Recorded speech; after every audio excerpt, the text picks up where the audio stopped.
care how you have to execute and why this is fun, because you're engaging with the guest, that you're getting, it's an experience they've come there for. It's not that they've just come to ride a go-kart, play miniature golf, play arcade, eat some food. Yeah, that's something that they do. But how do they remember that? Why are they going back and say that was a cool place? Welcome to the AttractionPros podcast, where we discuss the latest trends and challenges facing the attractions industry today. We chat with some of the top leaders in the field and provide resources that will help develop your career in this great industry. I am Josh Liebman. I am obsessed with the guest experience and helping attractions make that their top priority for success. And I'm Matt Heller. I am passionate about organizational effectiveness, leadership development, and employee engagement. Now sit upright, hold on tight, and get ready for the AttractionPros podcast. Hey, Matt, how's it going? Boom! It's going great. What was that for? Well, today we're talking to things up a little bit. It's 2021, and we're talking to Tim Murphy from Boomers. Oh, there you go. Boom. Boom. But other than that, I am fantastic. Good. You're channeling like Tim Murphy and like Emerald, what's the Emerald Lagasse or whatever? Yeah, right. That was Bam. Bam with Boomers and combines into Boom, right? Yeah. Exactly. Yeah. We have an amazing interview lined up today. Like you mentioned, Tim Murphy is the CEO of Boomers Parks. You've probably heard of those parks. You've probably driven by. You've probably been to one or two of them. And oh man, they have a lot going on right now and a lot moving forward towards the future. And this conversation with Tim, we cover so many topics in great detail with it. And I just got to say, he is an incredibly smart guy, an incredibly smart businessman, CEO. This is like one of those get your pen and notepad ready for this interview, because there are a lot of takeaways from it. And what I think is cool is not only how smart he is, because he is pretty darn smart, but how he just looks at things from such a practical standpoint. You know, at one point he says, I've been in every spot that a guest can be in. And how smart is that? Just to put yourself in the shoes of the guests, no matter where they are, restroom, you know, the arcade, the rides, wherever it happens to be. So really a lot of great takeaways from this. So I can't wait to dive in. Yeah, absolutely. So Boomers being a large chain of family entertainment centers, they currently have 8 properties. But I will say, wherever you are in the industry, this interview will be so applicable. If you are in the amusement, theme park space, zoos, museums, aquariums, for-profit, nonprofit, whatever it is, you're going to learn a lot from this. So I'd say, without any further intro, let's get to this interview with Tim Murphy. Boom, Mers. Tim Murphy, CEO of Boomers Parks. Thank you so much for joining us today on the AttractionPros podcast. Tim, how you doing? I'm doing great, Matt. I appreciate you having me on. Absolutely. We are super excited to dive into a lot of different topics. But first of all, can you tell us a little bit about yourself and how you became CEO of Boomers? Sure. Better part of 35 years in the entertainment industry. I always like to say for everyone, I kind of started in it at the age of 8 with my parents with a small miniature golf arcade and a restaurant in New Jersey.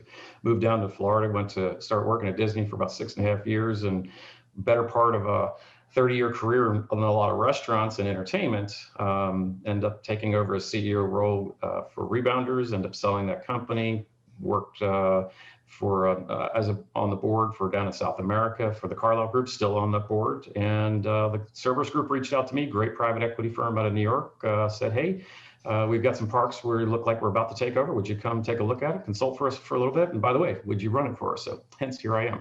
Okay, fantastic. So what was it like stepping into the role of CEO after kind of looking at it, consulting, and then now you're running it? So what was that like? I think it was more of, wow, I get to utilize a lot of my ideas from the restaurant side, heavily influenced on the restaurant side. What can we do for parks? I've done a lot of stuff with, mystery shops and so forth coming to my park, not only my parks, but my restaurants that I had. So, what's the focus of the guest that's coming out there? And truly gave me an opportunity to, just see where's the focus of this business. Now, the previous focus of the previous business that ended up going bankrupt was focused on 2 to 10-year-olds. But when you walk through the parks, you knew that there were more like 85% was, teens, tweens, young adults, and corporations. So it's like, okay, I think we need to shift the focus. And what do those people like? What are the types of attractions that they like? More thrill, not kiddie rides. Food and beverage, alcohol. Those are the things that I really looked at. So I looked at it from the stepping into it going, all right, well, we've got an opportunity here to really take something. As I told Cerberus when I looked at him during the consulting stage was, you got a diamond in the rough. You just focused in the wrong direction. What did we do initially? Initially, the previous company had other theme parks with them besides the water parks and the FECs that we've got. Now we just have FECs, water parks, and we're going to turn one of them, the LA Speed Zone, into an amusement park with a bunch of rides that we took out of the closed parks. So I said, all right, let's refocus, let's reshift. Let's go after a different demographic. And by the way, let's mature the brand. That's everything from the colors, the blue and red, utilizing some neutrals of whites and grays and blacks, learn that from rebounders just to tone things down, not so aggressive, bright for the kids. Because why? Because a lot of corporations would not bring their HR departments or the CEO there if they were going to have a group event because it was just too kidsy. So how do we really start refocusing? So we're in the process of having a lot of fun, changing a lot of things, adding a lot of attractions, bringing in food and beverage. So when I came on board to answer the question, I just said, okay, this is like a clean slate. What can we do with it? And at the end of the day, even with COVID, the ups and downs of COVID, we were able to increase check average $2 to $15 per person. And we've got a lot more opportunities, a lot more things we're thinking of doing, but now we're just getting refocused and reopening. So.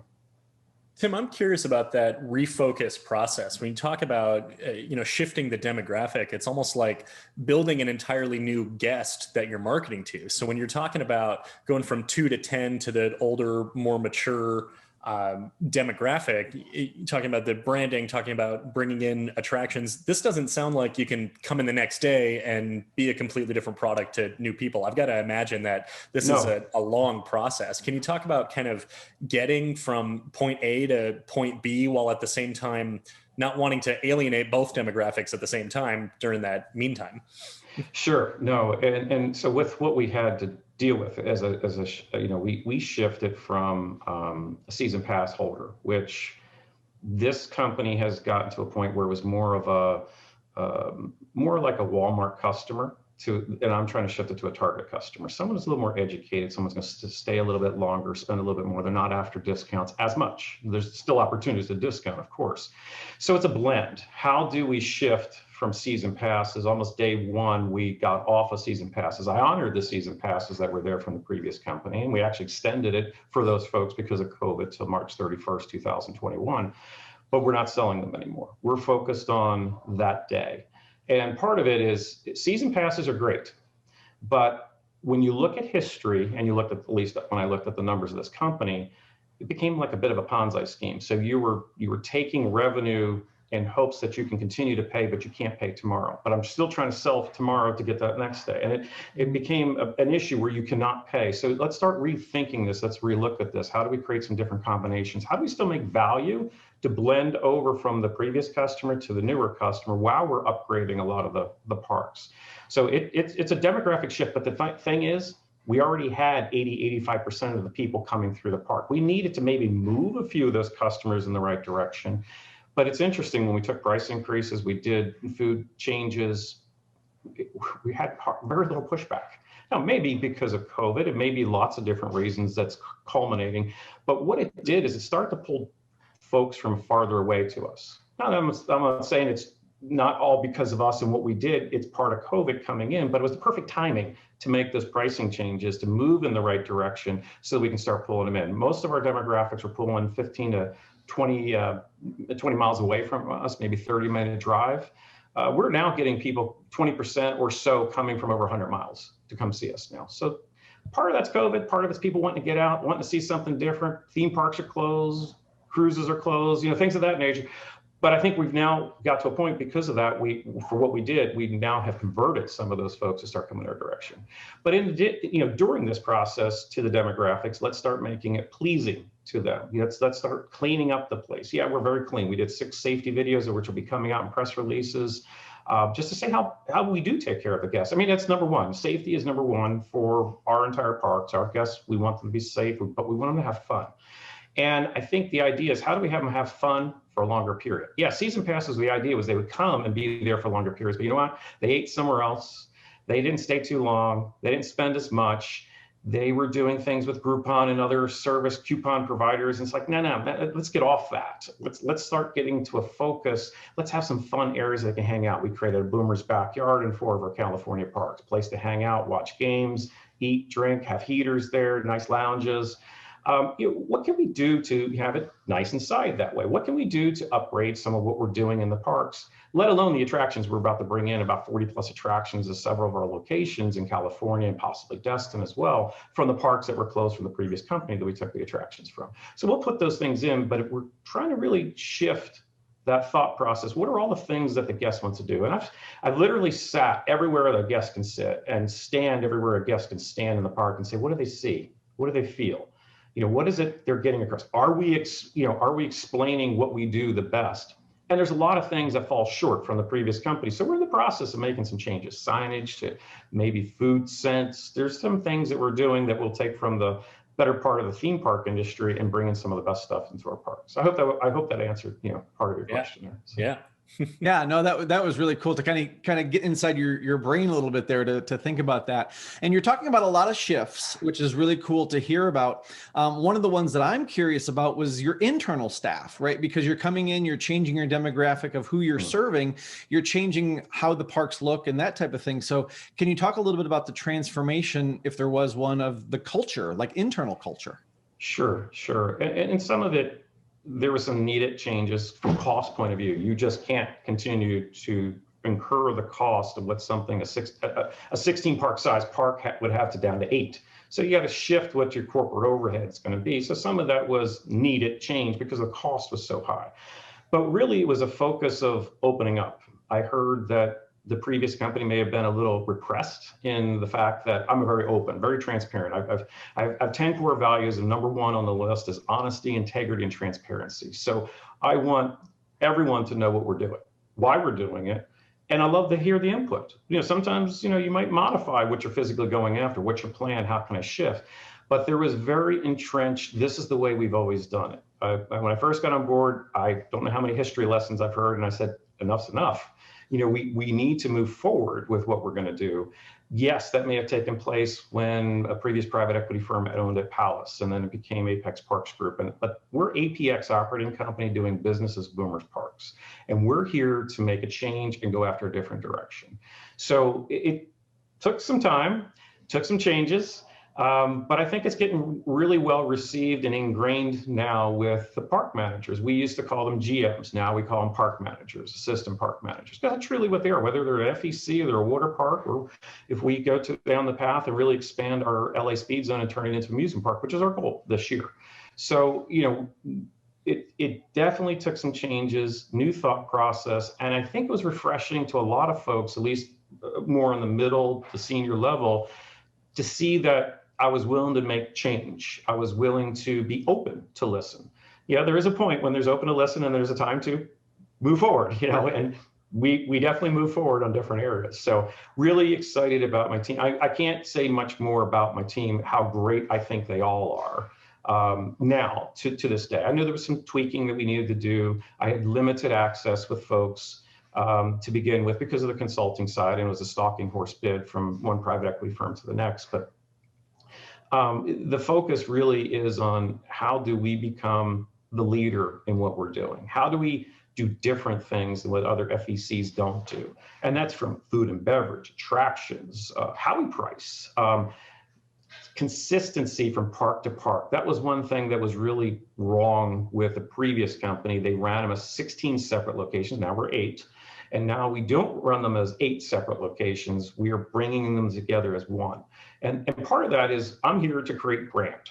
How do I create the brand to go forward? So if we acquire another park, yes, maybe there'll be a Boomers if it's an FEC. But if it's a one-off iconic type of company, then it'll be like we have Sahara Sam's New Jersey, Sahara Sam's, a Boomers Park. So we want consistency. And I take this back to Disney days. If you were at Magic Kingdom or Epcot, you got the same experience. But you also got the same experience at Disneyland and California Adventures. So that is what we want to be able to try to create. Are we completely 100% there? No, but we're working on that, and we're going to get through that. Yeah.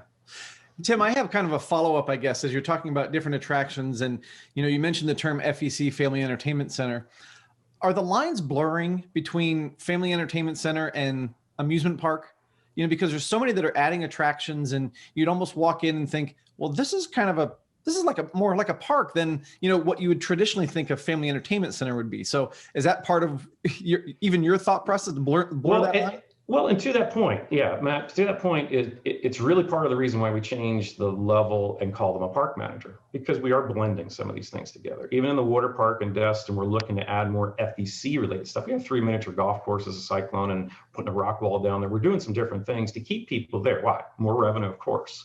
But at the end of the day, yes, we are trying to really blend them together, that it's one Family Entertainment Center.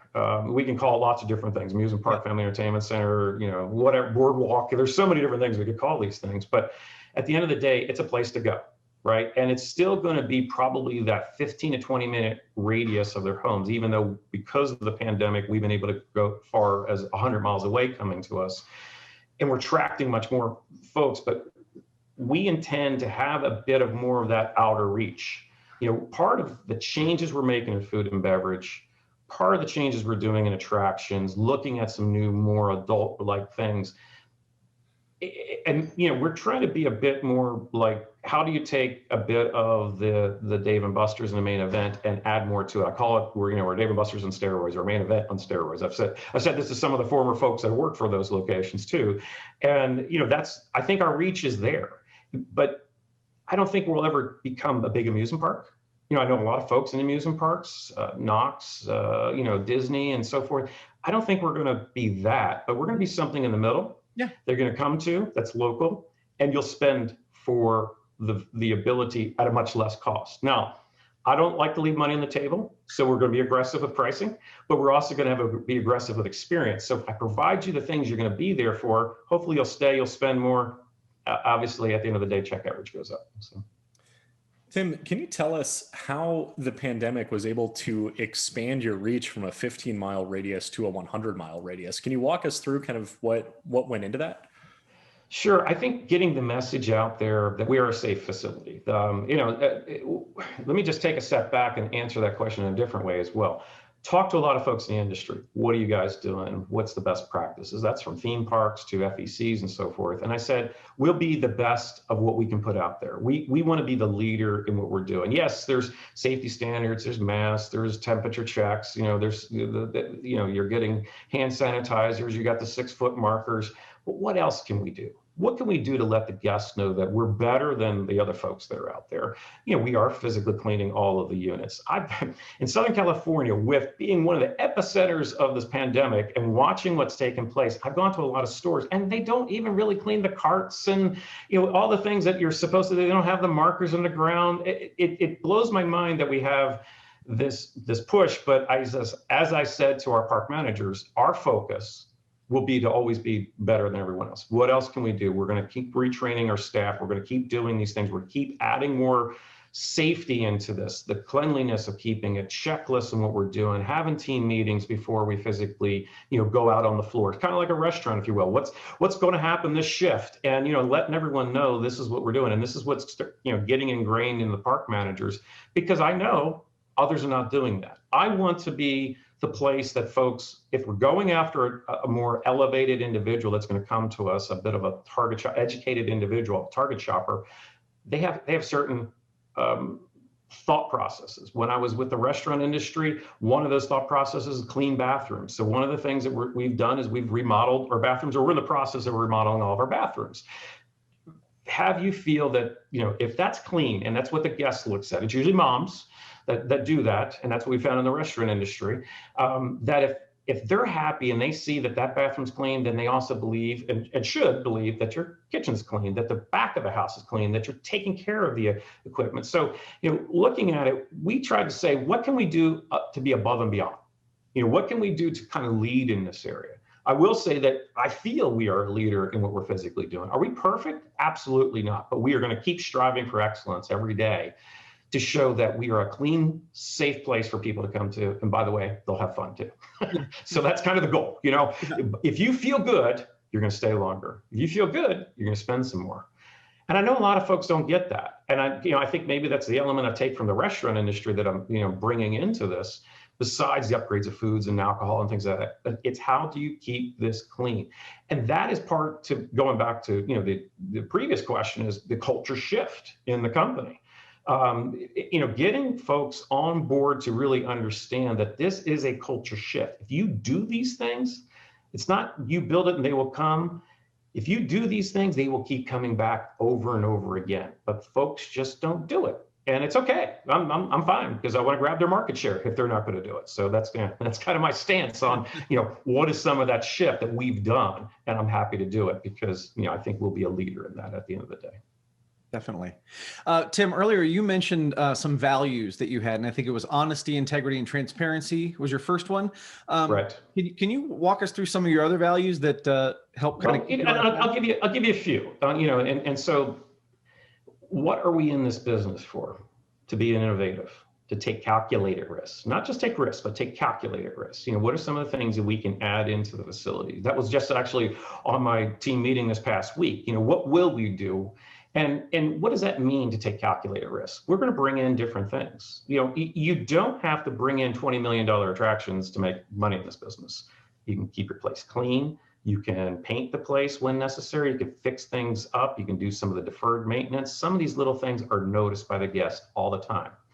We're going to display that. It's something we've never done before. We're going to put this out on social media, like what we're doing down in Destin, really fixing up the park. Now we may add a few things. We're going to have we'll call it a rooftop bar. It's on top of the hill overlooking the Gulf. And it was there for 10 years, but they've never used it. It's like, well, it's here. Let's do this. Let's fix this. But we need to show the guests that we don't have to spend for all these attractions, but that we're taking care of these parks. I had experience with listening to internally with the company, and I shared just a moment ago with regards to the bathrooms that we're fixing up the bathrooms. But the previous predecessor, and I've heard this in the industry, that bathrooms don't make us money. I differ. I totally differ, on that opinion. Bathrooms do make you money. Cleanliness makes you money. Making it look clean. Perception's reality. If they think you're dirty, you're dirty. If they think you're really clean, you're definitely clean. So it's a matter of getting in front of the ball and saying, hey, this is what we're going to do to make sure that these parks are taken care of. Hence, that was one of my primary things when I was talking to Cerberus. We will remodel the bathrooms when we get started. And hence, we've done quite a few. But the bottom line is getting out there, telling the guests, showing the guests, and sometimes that's the difference. And back to the impression of, well, the bathrooms don't make you money. No, they do, but every other place does. If you fix up some of the stuff in the kitchen area, if you just make it look nice around the attraction, instead of just throwing it out there, and folks do that. They just throw it out and say, build it, they will come. No, that's not true. And they'll come if you're going after the discount person. Mm-hmm. I'm not after the discount person. I want someone to sit there and spend. I want that check average to go up. My four walls can make all the money I need to, and hence with a FEC you're going outside, but my four walls inside my my fence is where my money is to be made. Can I then also send product home with them? Could I, we're starting in Boca Raton some food delivery. I have 8, at the time when COVID hit, I had 8 empty kitchens. So, what can I physically do with this? Now, that's not something you're gonna do immediately, but it's gonna take some time to build that. And once you build that, hey, that might be another 5-10% revenue stream as we move forward.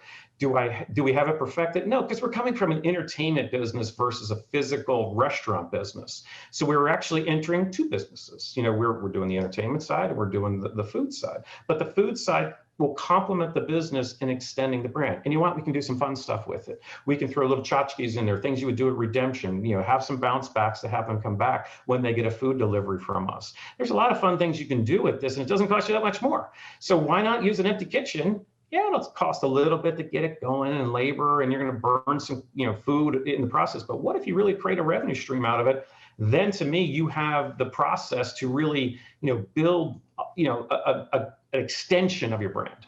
A lot of FECs are just there. You go there and you don't do anything else with it. Maybe you do social media, maybe you do newsletters. Of course, we do those things. But how do we take that brand outside the 4 walls and Could that create new retail opportunities? Could it sell more tickets? Those are the things I don't think other folks think of.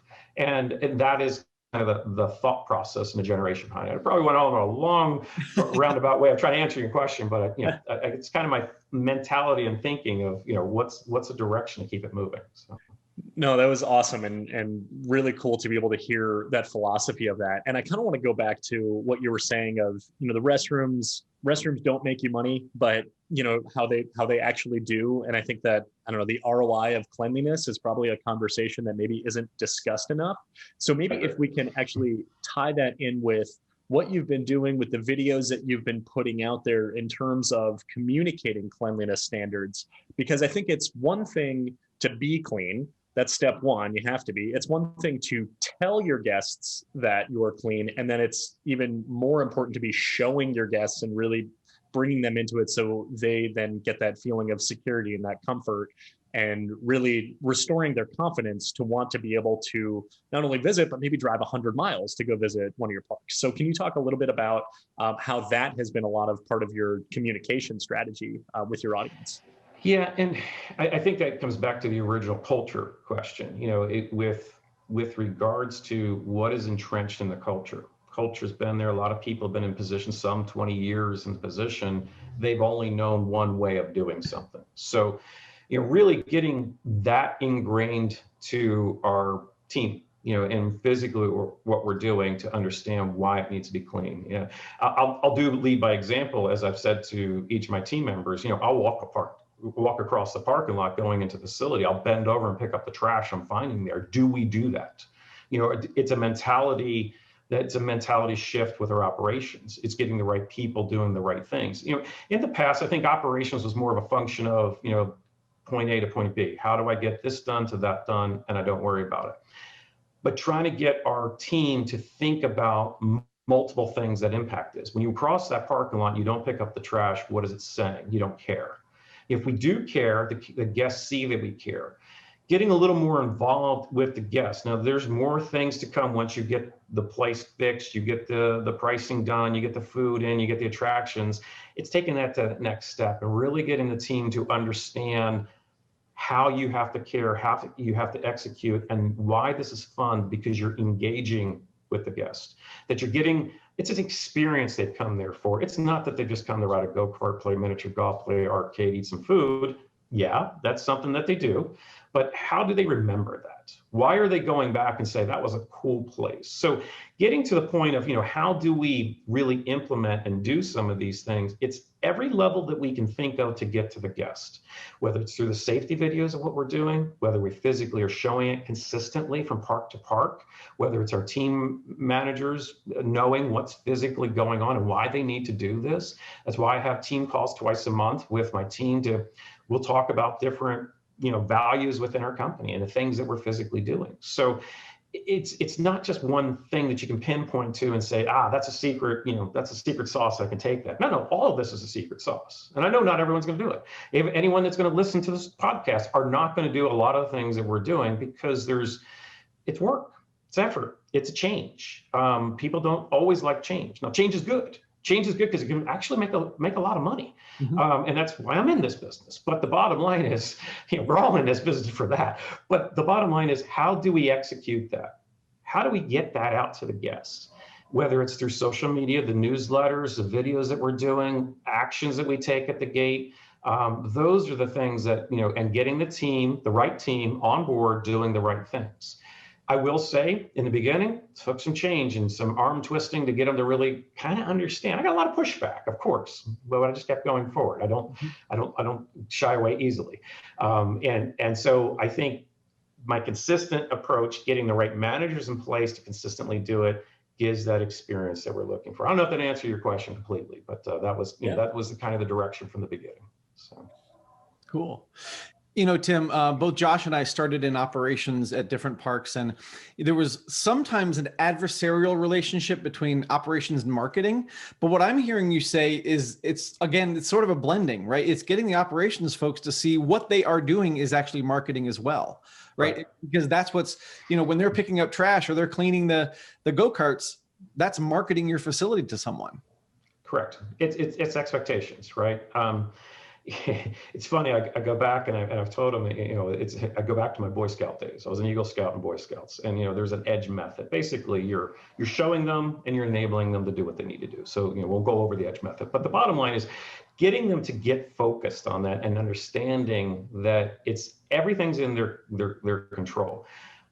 This is totally night and day compared to the previous company. The previous company was very, I hate to use the word dictatorship, but that was the way it was, where, yeah, I have a vision, but everyone's got to buy in that vision. And I believe that they have, and they've got to own it. And that's part of, the core values. That's why I'm transparent with this. Some of the other things we have in core values is, social responsibility, even though we haven't pushed out as hard, haven't been open. So that's part of the problem right there. But how do we tie that together, and how do we tie it together with our group sales? Group sales is a fundamental push. I mean, if I took a look at the business, what are we trying to accomplish? As I said, we're trying to move tweens, teens, young adults, and corporations. Well, who are those people? How do we attract them in? If we're going after corporations, do we know all the corporations that are around us? Or, the groups that are around us, or the hotels that are around us? Have we really gotten involved? And it's funny, there's no list anywhere that anyone's got together. And it's funny because I see that in a lot of other FECs. What have you done to try to do these things? And you haven't gone out and talked to your local folks to let them know what we're doing. Oh, and by the way, yeah, we have parties and we have group events, and we have all this great stuff that you can do and great food. But the bottom line is, I take it from a piece of my past. I worked for 23 Jimmy John's in Chicago at one point for another private equity firm, and they had a great source. I mean, if you've ever had Jimmy John's dropped off at you at any office, they drop off a little sandwich. Well, they let people know what they do. We don't necessarily we didn't let people know what we do. We're in the process of re-educating what we do. I'm surprised we had allowed a high school DACR group, two individuals put together a high school report on us in Livermore, California. And they did a random sample of 100 people. Only 38% knew of boomers in the area. Interesting. We've been there for many, many years. How do people not know us? The one right here in Irvine, we're right off the 405, you can't miss us. But what you see is a small sign that you've gone past many, many times, and you kind of forget about it. Why don't we have banners out there? And, we're about to reopen here because of the restrictions being released in California. I want banners out there, now open, that just letting people in the parking lot, now open, come in and see us. Big things that you can see. And it just, simple little things like that because people have worked it for 10, 20 years, they don't think about it. And look, we have great people. Don't get me wrong, we have great people, but it's just reminding them of some of the simple stuff of what the guest sees. If I'm a guest and I'm going to go there, what I want to know, you're open, and what do you do? And we don't do all those things. So those are some of the things that are barriers that we will continue to break through. And I think we got the right things in place, the right motions, the right people to make that happen. I can't say more, but I got a great team. Couldn't do it without them, but we've made some major changes. And what do I benchmark it on? What does private equity benchmark it on? Well, what have you done? If you're open, can you get to what you were the previous year? Well, COVID has not been allowing anyone to do that, but I can look at things. I can see attendance moving. I can see some things coming back to normal. Down in Boca Raton, we had a great day, over 1,000 people on a Saturday just a week ago. So, something's happening. Check average is staying up. And you know what? Check average is staying up without season passes. So that means I'm paying today. It's the matching principle in accounting. I match revenues with expenses in the proper period. So, this is a good thing. And I think we're seeing some good movement. So to me, this gives me a great opportunity to say, is there anyone up for sale that we're going to look at? That's kind of where we're heading.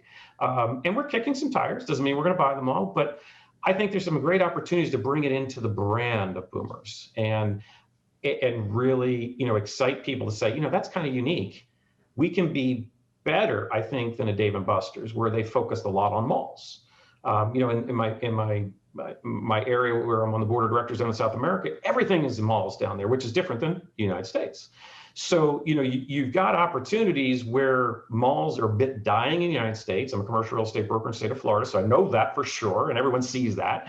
But it's, how do I then take a great space and have a great destination to come to? And I have to have something that's going to keep them to stay there. Maybe we turn into a bit of a restaurant in some of this with our boomers backyards or chill zones we're creating on the inside. We're upgrading kitchens, we're doing food delivery. Maybe I've got an opportunity there as we progress through this but at least we keep putting in front of the guest what they want. And I think that's what the difference is. Again, back to, you don't have to put in a $1 million ride. You don't have to put in a $3 million roller coaster. Well, that's what I'm doing in LA Speed Zone, from the parks we've closed. But the bottom line is it's what does the guest want, and are we focused on it? And I just think there's so many in the industry don't see that. So to me, that creates opportunity. Awesome. Really interesting.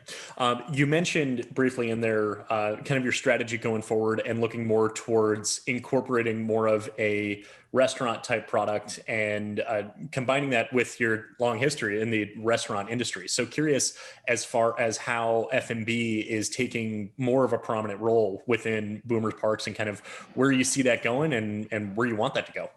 Oh yeah, that's a focus. Well, why? There's profitability in that, right? There's a higher check average in that. They're going to stay longer.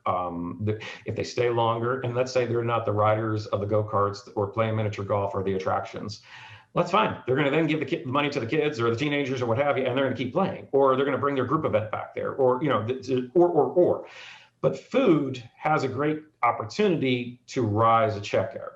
And I think what really sold it for me was knowing a Dave & Buster's, I won't name who, but in 2018, they did like 2,100 corporate events, and they did 22 million sales and 58,000 square feet.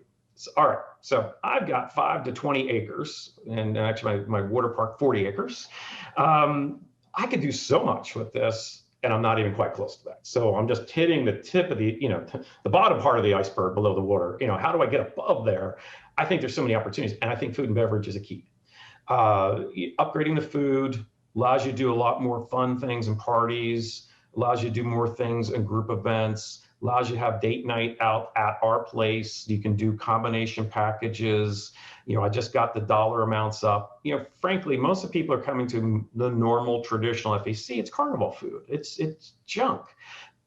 Upgrading with sliders and flatbreads and salads and nachos and our pizzas and still burgers and hot dogs.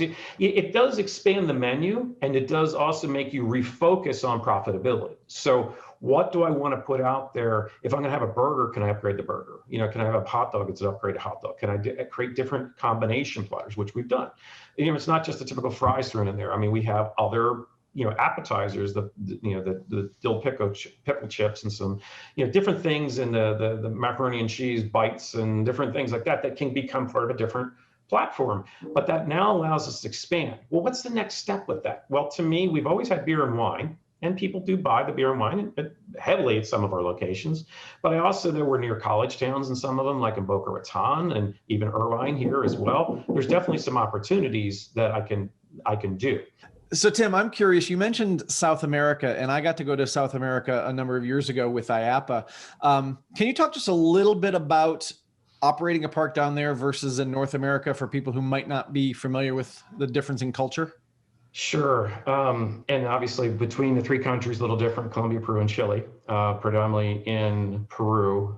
Next one would then be Colombia.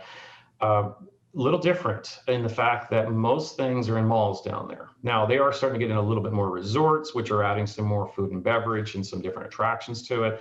But for the most part, it's in malls. I mean, it's in malls in the middle of, and I hate to use the word slums, so just really low end areas, really bad housing, but everyone from high end to low end comes to the mall, and that's the community activity area. Now, if you were to go back 20, 25 years, there wouldn't have been malls. There was a lot of terrorists in the area, bombs going off in public facilities. So this is really new. It's kind of like following us years later in the United States and what they're doing down there, but that's where the main areas are. I see part of it is in a lot of the cities, I see very little space to put up FEC amusement parks or what have you, because there's just not space to put them in.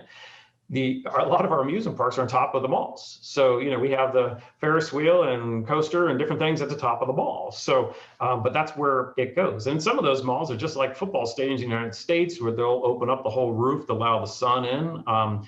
Very unique and different in that aspect, but you don't see much going outside the mall. Part of it might be, not great areas, or just don't have land space to do it. So you're going to malls. Now that's where the malls are king. They've really taken a major hit because of what's taken place in the United States. I mean, not sorry, in South America with COVID. But the bottom line is, it's a different aspect, and you really have to have good relationship with mall owners down there. If you get good with them, because they're still building a lot of malls, then now you've got the better premium space to go to. Where the United States, the difference in comparison, a lot more has gone out. Our malls are closing down. They're trying to convert old, J.C. Penney's and Macy's to something else, office space, medical space, what have you. And some, like say Dave & Buster's, have found that was a direction you want to go. But really, frankly, retail is going to keep going down because we're doing so much online.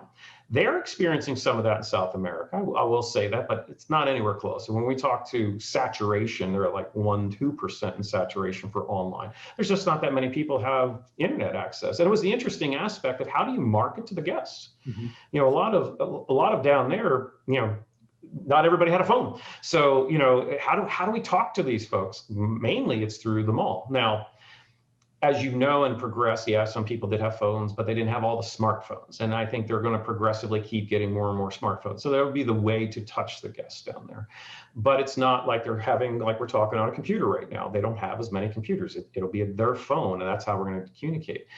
Otherwise, if we don't have them on an email list or something else, we got to do it through the attractions through the mall and what the mall's doing, what special events are going on, how do we get involved in special events. And that's one thing we're really doing well in the area in Colombia, which we're going to take to Peru and Chile, is Colombia has focused a lot on these special events, not just holidays, but anything they could put on in the middle of the park, but also having their name tagged to it so that they know, I got to go to the park that might be on the top of the mall. So a little different, in the aspects to it. But with it, we find, because you're in malls, this is the hard thing. You can't really do too much food and beverage in these parks. That's where there's opportunity for sure. They're there. It's impulse buy. So you're really going after smaller things, some sodas, some churros, different things like that a bit more like the FEC community in the United States, but you're not going to be able to really expand in a food and beverage area like we're trying to do with Boomers Parks. So that's where, I see some differences associated. Okay. Interesting. Yeah, that's really interesting. So we're starting to, I would say, wind this down, coming close to the finish time, but we still have a few minutes left. But I'm wondering if you can talk about the phrase, "We unleash fun." And if you could break that down for us, where it came from and the whole, I would say, ideology behind it. Well, ultimately, what are we doing? If you've gone to an arcade, it's a great place. You go to an amusement park, great place. We have a lot to offer. We have arcades, we have laser tag, we have laser maze, we have go-karts, we have miniature golf. There's so many things to do, but we want to make one for you to feel safe and allow you to go have that fun. That's where I think we're kind of unleashing. We're taking down the wall, so to speak, of all the things we've got with the pandemic and COVID. So, we've made them safe, we've made them clean. We're constantly in the process of upgrading and fixing and things of that nature, but it allows you to feel a little more relaxed, to come in and go do what you want to do.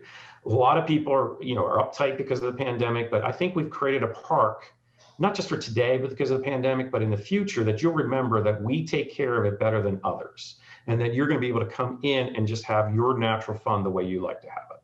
And so that's where it really comes from, is we want to take the weight off your shoulders, so to speak, so you can come in and have a good time. Whether it's a party, a group, you're just coming there for date night, whatever it might be, you still can feel comfortable there, and then you can really have fun based off of it. And that's kind of where it came from, is how do we really unleash this fun? Well, we got to take the things that bother people off. 1, clean parks. 2, you're taking care of COVID. 3, you take care of what you're physically doing. Hence the reason why we did a lot of videos on safety and so forth, to let people know. But when you take down these barriers, and you have food and beverage and more things we can do here, we can come back at different times. All right, this has got to be my place to hang out then. That's where, to me, at the end of the day, that's where, We Unleash Fun comes from. So. Yeah, very, very cool.